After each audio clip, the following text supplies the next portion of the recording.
Hey YouTube, this is David back again with another video.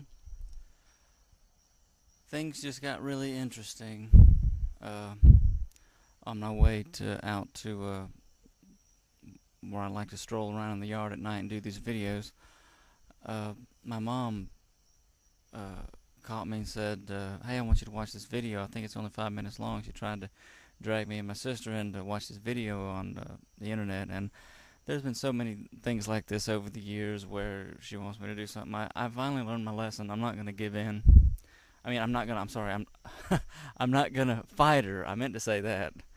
I'm not going to argue. It's like, okay, I'll watch it. Let's do it. Let's get on with it. My sister was kind of, she finally came in there. But what it was that Mom wanted us to watch, this being the, by the way, as I'm making this recording, it's on the 70th anniversary, I believe. 70th of the D-Day invasion, and I'm going to put a link to this video, really good video that that we just watched in the description of this video. It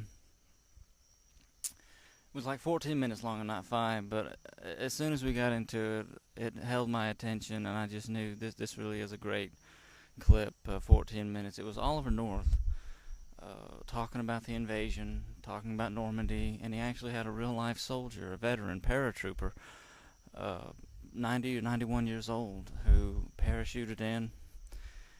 He took fire. He got to this church building. He met this French girl, and he helped some people, and just one of those stories, you know. He was wounded, and he actually has had a German bullet right next to his heart, so close to where, especially when he was first wounded back there in the 40s, that they said it wouldn't be worth the risk. That kind of wound, that kind of thing, where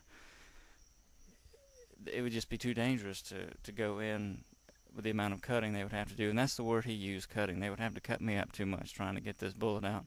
It was so funny to listen to him tell the story, in as much as the way he said he felt about it. Not that it was funny, him being shot, but the way he described himself as, I didn't feel anything. He didn't know he had been wounded. He was so, that's what the situation was like. He hadn't felt it until someone said, hey, you're wounded, you're bleeding. His flak jacket, his whole back was kind of blood covered, and they were looking him over, and he's like, I don't understand this.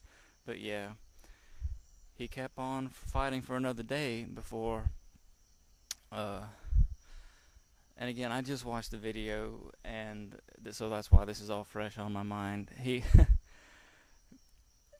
Until finally he was just about to give out, like faint from the blood loss. He was evacuated to England in the end, where they said, yeah, it's a bullet, and it's right next to your heart. He's been walking around for 70 years, living just fine, with a bullet next to his heart that he shot in World War II. It was absolutely amazing.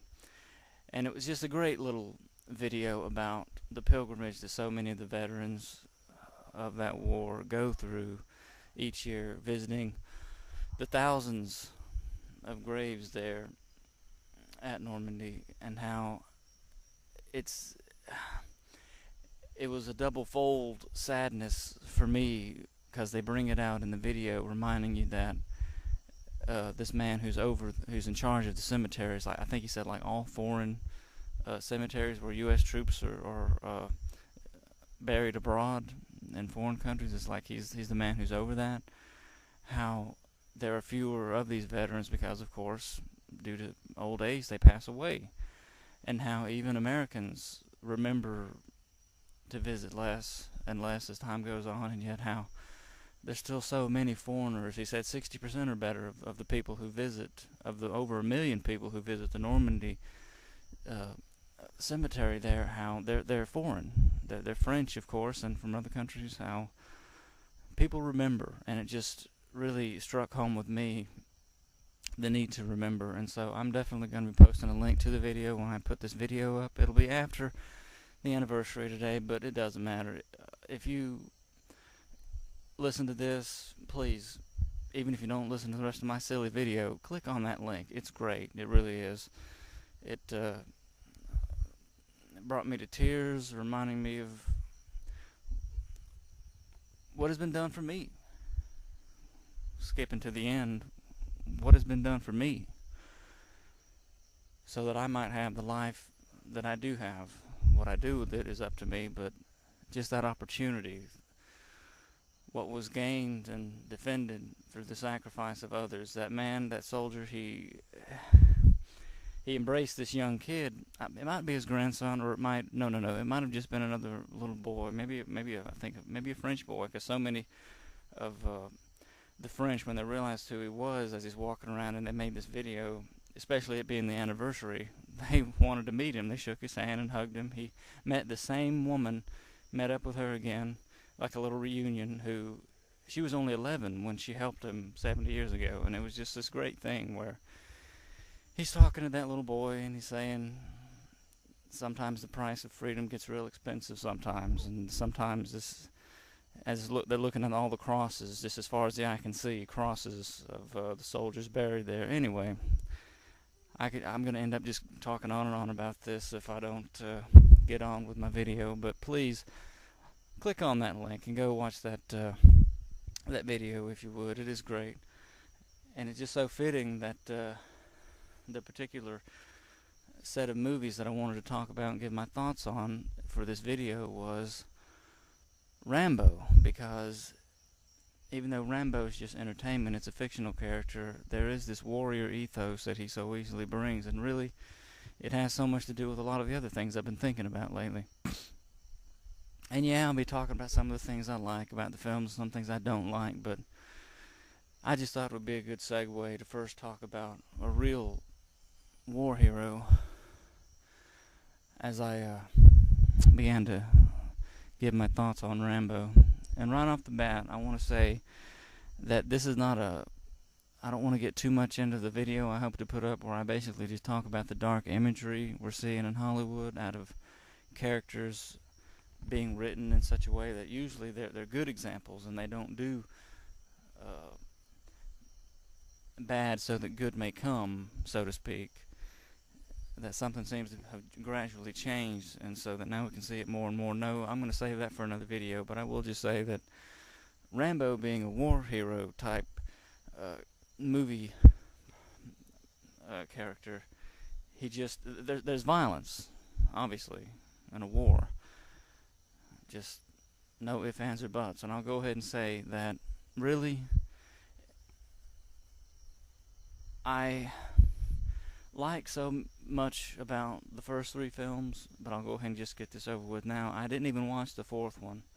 I thought things were so well wrapped up by the third film that it was like, I don't even know why they even made the fourth film. John Rambo, I was just getting out of the service in April of 2008, and I just was not of the mind to go and watch anything like that. The year that came out, I was just like, oh, here's another blood and guts movie, war, and I could see just from the trailer and even clips online that I have watched of it, how the brutality of the war depiction violence is much more intense. Rated R, of course, how it's now famous, the 50 cal massacre at the end,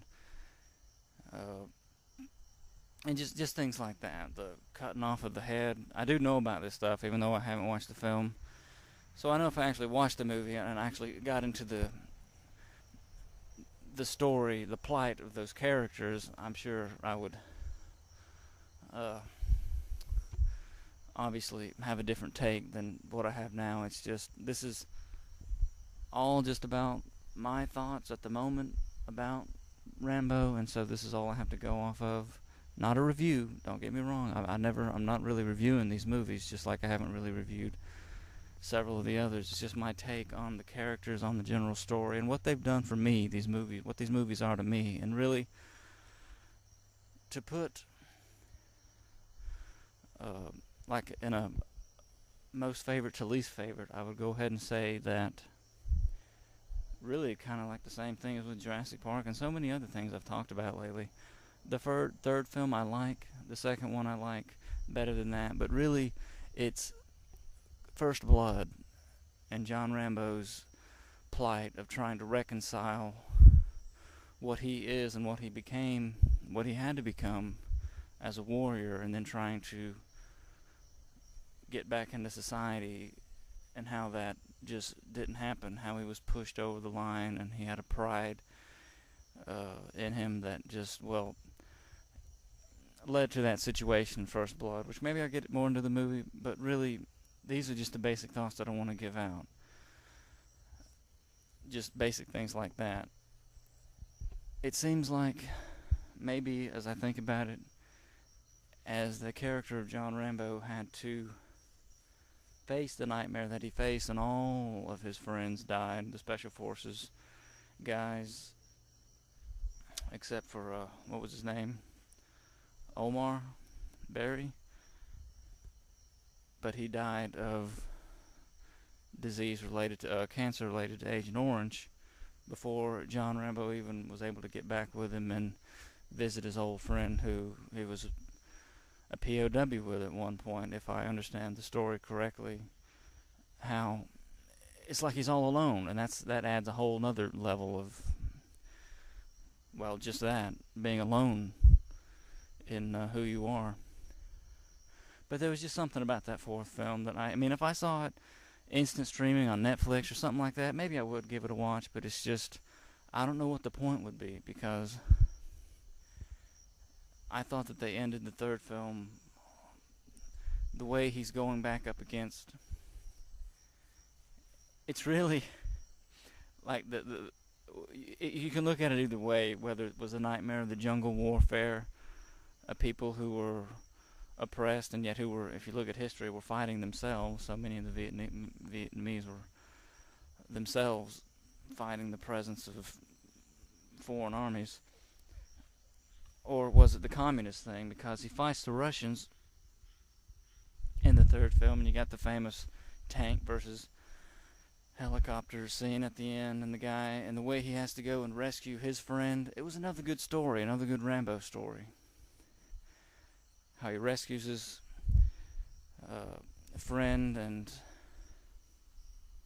how he got all these great scenes about how you don't look like a warrior to me, and all this stuff. You don't look like a soldier, all this stuff. But yeah, the second film I like even better than the third film, because it is him being, it's about him being pardoned from what happened in the first film. A really great continuation, absolutely great.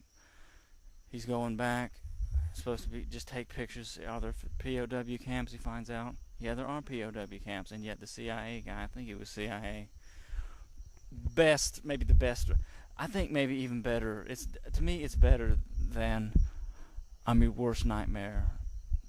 Is it better than? And I'm talking about what Rambo says to Murdoch. Murdoch, I'm coming to get you. That scene right there. I don't know if it's better than.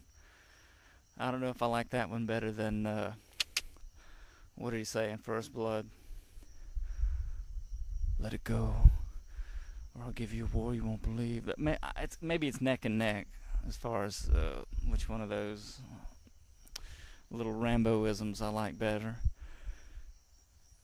But yeah, definitely a character who, yeah, that's one more thing. I mentioned how Harrison Ford is Indiana Jones, and I don't like the idea at all of using the guy from Twilight, or anybody else for that matter, as being Indy. Just let it go. Just let us just have Indy, and don't try and squeeze any more money out of it. The same way I think that way, the same way I say Sylvester Stallone is Rambo. There is nobody else who can be Rambo, or Rocky, or any of these people, you know. Sometimes the actor really did make the character, and he did so much. I was watching the commentary. I think it might have been for, I think it was for the second film, when I had the DVD, how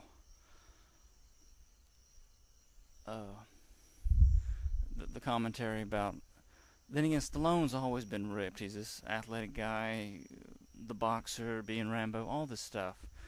But just the unbelievable workout, hours long, the kind of exercises he did for that, to be Rambo in that role. It's just, the guy was talking about, this guy tortures himself to keep in this kind of shape, and it's just you know what these guys put themselves through. It's absolutely nuts. Anyway, the whole thing of Trotman versus Murdoch, and if I were you, I'd forget this conversation ever took place. It's your mistake. Yeah, what mistake? Rambo. And how he still doesn't get it that he's a survivor. He's going to get out of that prison. He's going to kill everybody. He's going to rescue the POWs, and then he's going to come and put a really sharp knife to your neck there, Murdoch. It was great. And it seems like he ran into it seems like the sheriff or the chief of police, whatever that guy was in First Blood, was the same kind of a character. The jackbooter government man that's not really about the men who do the fighting, but just power tripping and everything else.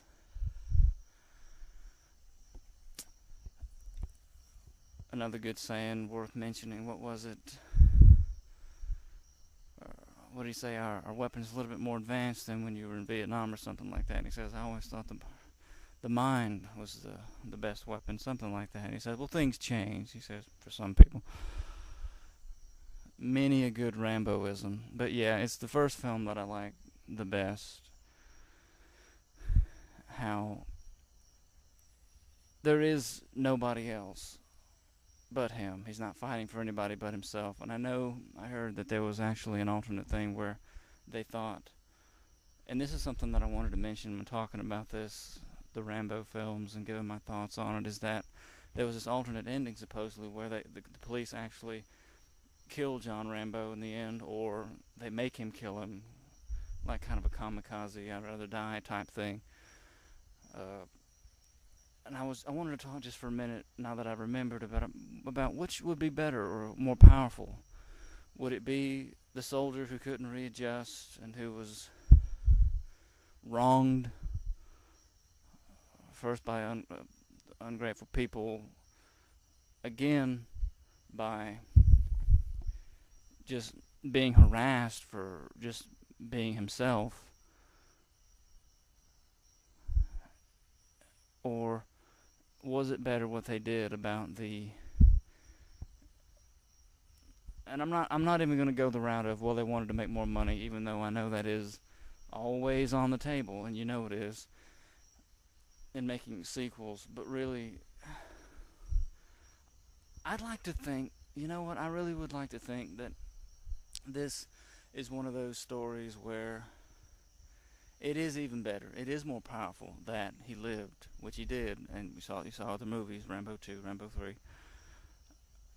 how he fought his way back to himself. And I know there's an ending that I saw online for Rambo 4, how it's almost like the scene from First Blood, the very first scene of the movies, of him just walking along a dirt road, and it's like now he's back from the war, almost.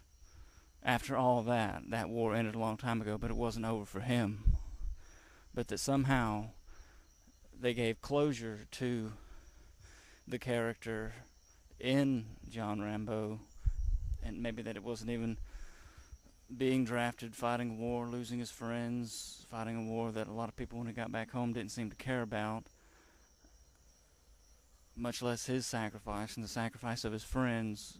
Forget the communist thing, but being in the jungle, we had to get back to the jungle and to people just disregarding people's lives and murdering people and oppression. Again, I don't know the story in John Rambo, but the more I talk about it and the more I think about the importance of it, if they didn't think they did it in Rambo 3, bringing closure to the characters' problems, that maybe they finally did it in John Rambo, and that's what that last scene is about, that I saw a clip of on YouTube, the way he's walking along that dirt road again, and not the same dirt road as in First Blood, of course, but just, I'd have to go and watch the movie to really find out what that's about.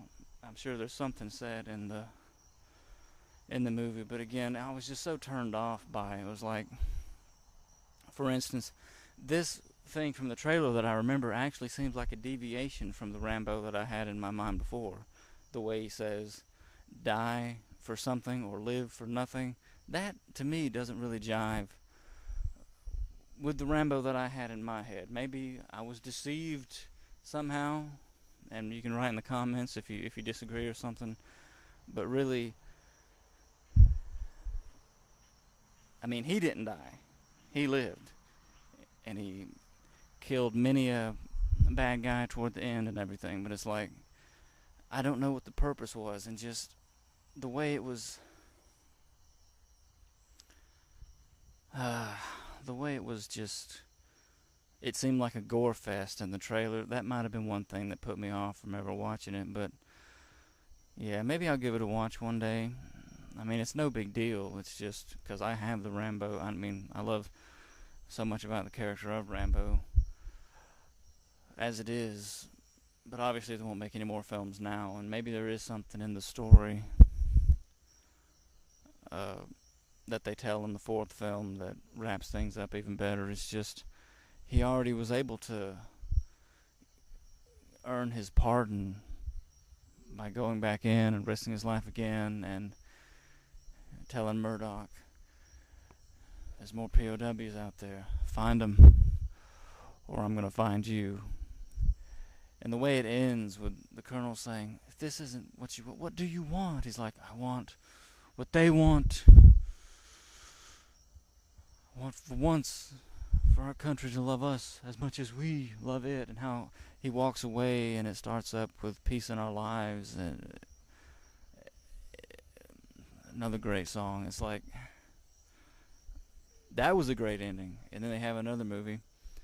He's doing his own thing, dim song fighting, or was it bow stick fighting? Something like that. Nah, there were two sticks. That's not bow. In the beginning, and the Colonel wants him to get him again to go off and do some warring, some soldiering somewhere, like there's a mission. And it's the end of the end of the Cold War, and this is what I'll end on. The stuff that I think about, and every time, even as I was watching that video of Oliver North with the 91-year-old paratrooper veteran, or 90 years old, and the Normandy video that I'm linking in this description, things that come to my mind just about the world and about the way we are and about how some things never really change and how you do need to have your head on your shoulders talking about these things, talking about war and how the country goes to war and why and things like that. The way in the third film, he wants to go, Trapman wants to get him to go on this mission against the Soviets that invaded Afghanistan, and how it's like he didn't want to go. He had finally found peace. So again, really no need for a fourth film there, as I'm thinking about it now again, how that he's like, I have a life here. And yet his friend, it's like, you would think that after all he had been through, especially in trouble with the law, and then how he earned his all that Rambo had done, that he had done enough already. But then the Colonel goes and he gets himself captured. Then Rambo, you know, he's gonna go take care of business if he can possibly rescue his old friend and commander. And he gets him out. And really, this is what I'm talking about when I think of the conclusion of Rambo's conflict. Was it really about the communists, the Cold War conflict, this peripheral thing that happened with Vietnam? We've got to stop communism everywhere in the world and blah blah blah blah blah. But it's like it wasn't really about that for him. It was his own war. It's like there's a good line by the character Hoot in Black Hawk Down. When the second that first bullet flies by your head, the politics and all this other nonsense, it just goes right out the window. At that point, it's just, let's help each other as soldiers stay alive, period, nothing else. And so, again, the more I think about it, it's like, and I remember Stallone saying something. I think he might have been talking about uh, Rocky Balboa, because I know he made a couple films within a couple years of each other, another Rocky film and another Rambo film, and how I don't know if he felt this way about Rambo, but at least as far as the fourth film goes, but it seems like he was talking about this as well, even though I know in this particular instance he was talking about the other Rocky movie he played. And I know big Rocky fans because I've never really watched the Rocky movies, believe it or not. Just one of those things that just hasn't happened. Maybe I'll have to do it and give my thoughts on it, but who knows if I will or not. But the way Sylvester Stallone said, and it was an opportunity for me to get back in the ring again. And the second he said that, I was like, I love it that he's still making movies like that. But it's like, if this is just about you proving you can still do it or something, that in itself doesn't make for a good movie. But I know Rocky fans have really said, at least the ones I've listened to online, I reference OCP Communications here, saying that that last Rocky film really did help tie up some things, finish a story, not so much finish it, but to close off things nicely with another film.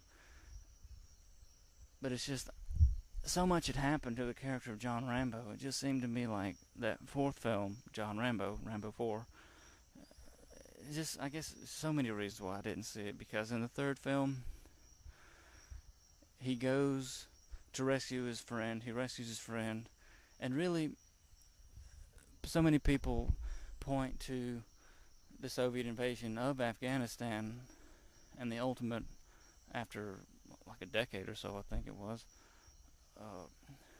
repelling them out, when of course it was President Reagan and these people gave them the Stinger missiles so that the Afghans could fight the Soviet attack helicopters and actually shoot the suckers down so they could finally have a chance. And the tide started to turn after that, and ultimately Soviets had to get out. And that's where the third Rambo story comes in, of course. But it's just, it seems like that would have been so much great closure, the way that, at least as far as what caused the war, or largely that caused it, at least in people's minds, for one, it wasn't, in my opinion, it wasn't really necessary to intervene in Vietnam to stop the communists. This is an ideology. People can do it or they're not going to do it.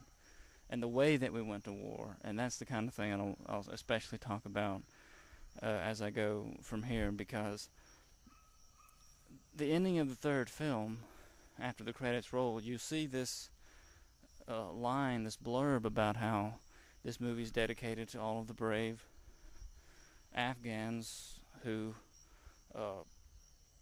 fought the Soviets, and so many people reference that last defeat of the Soviets as being one of the, not maybe, if not the last, the straw that broke the camel's back, one of the last things before the fall of the Berlin Wall, and almost 2-year-long fall due to economic things, because communism ultimately, it doesn't work from day one, but eventually people will, it's gonna fall. It's just gonna fall. There was nothing to it in that respect. It was gonna eventually fall. And when it fell, so many people reference, as far as all the military things that were done, to the tit for tat, the one-upmanship, and all of the armaments stuff that was done, and they really reference the final defeat in Afghanistan and the Soviets having to get out as being a military victory over them. At least, so much credit goes to the Afghans and Central Asians who actually did that fighting. But it's like, just a few years later, the same place would be harboring the camps where Osama bin Laden trained, and where he trained some of his guys, and where they had where the Taliban gave him shelter, and how ultimately this place harbored the man who was the one most responsible for the attack on September the 11th, the terrorist attack of the World Trade Center, 9/11, and also with the planes flying into the towers, and one that hit the Pentagon, they say, and one that, well, it crashed in a field, but they believe it was heading for the White House, crashing to the White House. How that is such an ironic thing, and you can go see it at the end of the film, Rambo 3. This little blurb, this little dedication about the sacrifice of those warriors there, in ultimately being able to drive out or forcing the Soviets to pull out. And this is what I was talking about in the terms of the closure that the character could have had, knowing that the character of Rambo, knowing that the Soviets have been pushed back. It's like this whole freedom thing has been victorious in people's minds. And so, again, I didn't mean for so much of this audio to have to do with why was there a fourth film and I haven't seen the fourth film, and why did they even make it? Was it because I'm not interested in just seeing a bloodbath? Is there a story? I'd have to go watch it to find out, but it just seems so unnecessary to me because I love the third film. I love the way it ended. The trilogy it's like it's a solid trilogy, and then plus one, kind of like Indiana Jones. It's like a solid trilogy plus one, because the fourth, because Kingdom of the Crystal Skull just didn't seem like the same film as the earlier movies. And so that's how I'll end this video, talking about the personal struggle of John Rambo. It's like the politics doesn't matter. His war went on.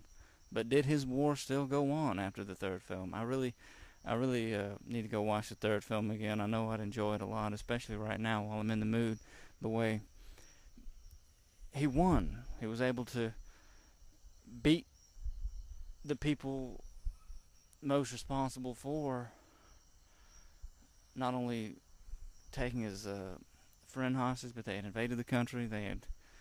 So it's like, what's the need for it to go on and on and on? If it can go on even more after that, then who's to say that they can't make another Rambo film after John Rambo? And make no mistake about it, this isn't quite like Indiana Jones or other characters. John Rambo is an extremely personal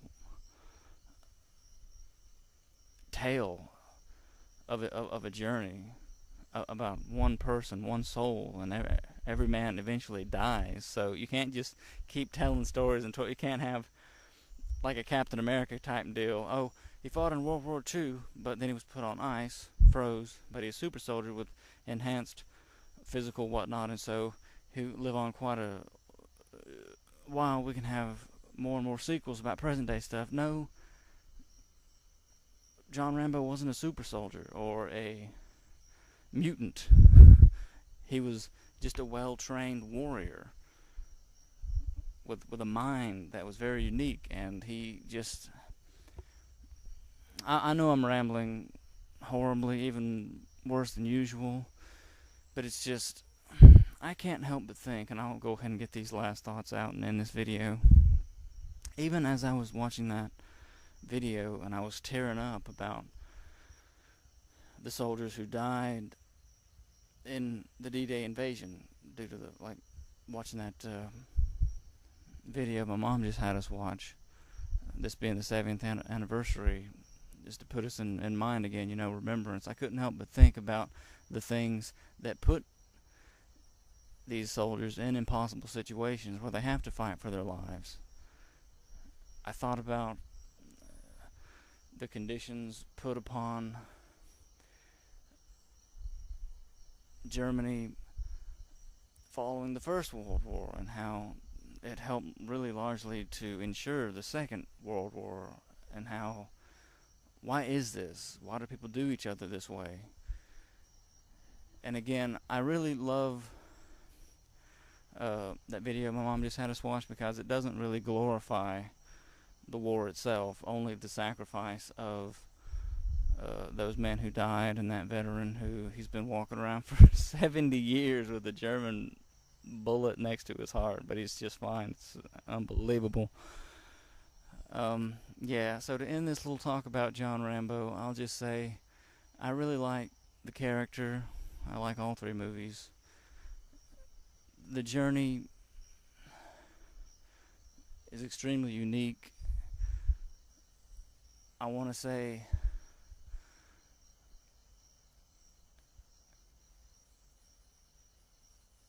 that not every soldier obviously has that same war, but that every one who's ever served certainly does have that struggle, if not that unique problem with the world because of the nature of the war that he originally was ordered to go and fight in Vietnam.